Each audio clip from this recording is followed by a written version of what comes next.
have one regret about this translation of Wilson's that we're using, which are the titles, which of course aren't Homeric at all. Homer didn't have titles. The songs of a poet. That kind of sets us up, right? Like, and then right from the very beginning, at least of our reading experience for Book 8, we know that Odysseus isn't just going to get home immediately, which is to say, like, he's been promised, we're getting ready, we're going to go, we'll send you off in the morning.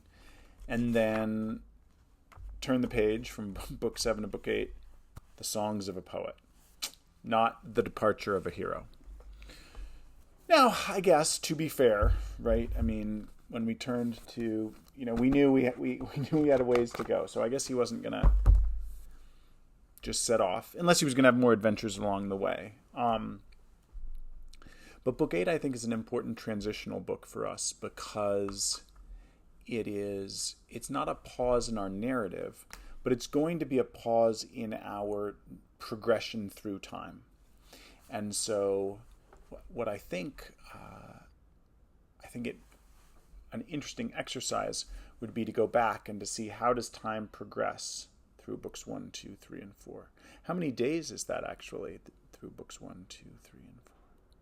And how much time passes between books 5, 6, 7, 8?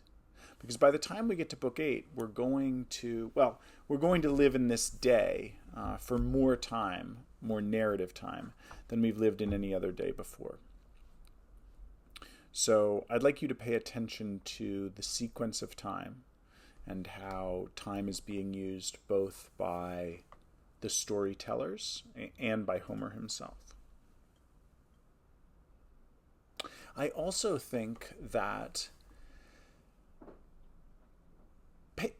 pay attention to the tension that Homer has created around when they're going to find out that it's Odysseus. Like, he's pretty famous. We've gotten that sense. Everywhere Telemachus has gone, Odysseus was my favorite.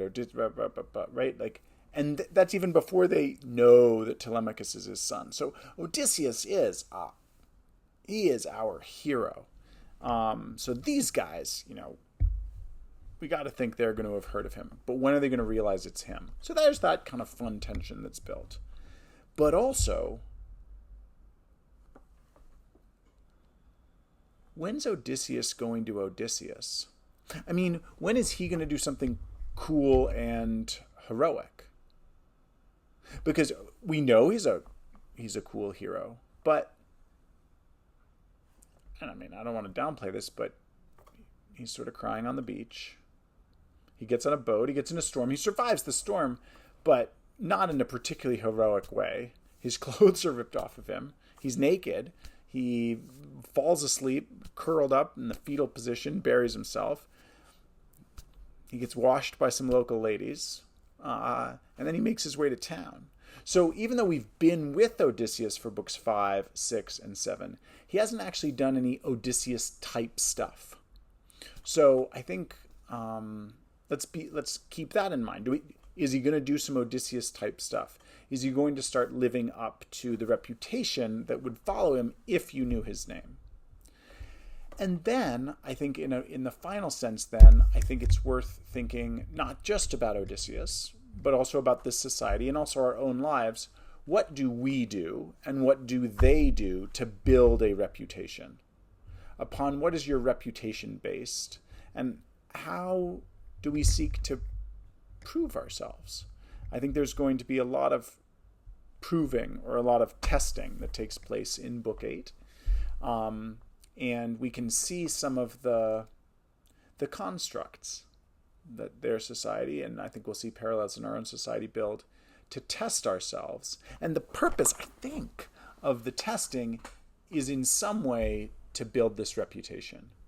And Book 8 is probably not the most important book that we'll read to consider reputation, but it's the most important book up until now to consider reputation. So it's the first time I really want you to think about reputation. And of course, if you have the opportunity just to return to the ideas of truth and fiction. I think that will be important. And I think that at the end of Book 7, Homer's set us up for that, because Odysseus has told his whole story. And in fact, at the bottom of page 217, he says, "And now I have told you the truth no matter what."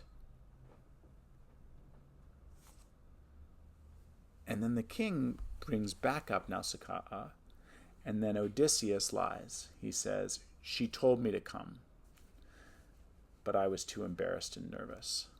So, literally, it's like, essentially the first words that come out of his mouth after he says, "And I have told you nothing but the truth," are a lie.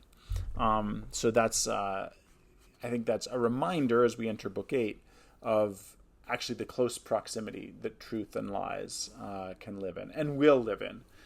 Whenever probably somebody's telling a story, but certainly when people are telling stories in Books 8 and on throughout the rest of the narrative.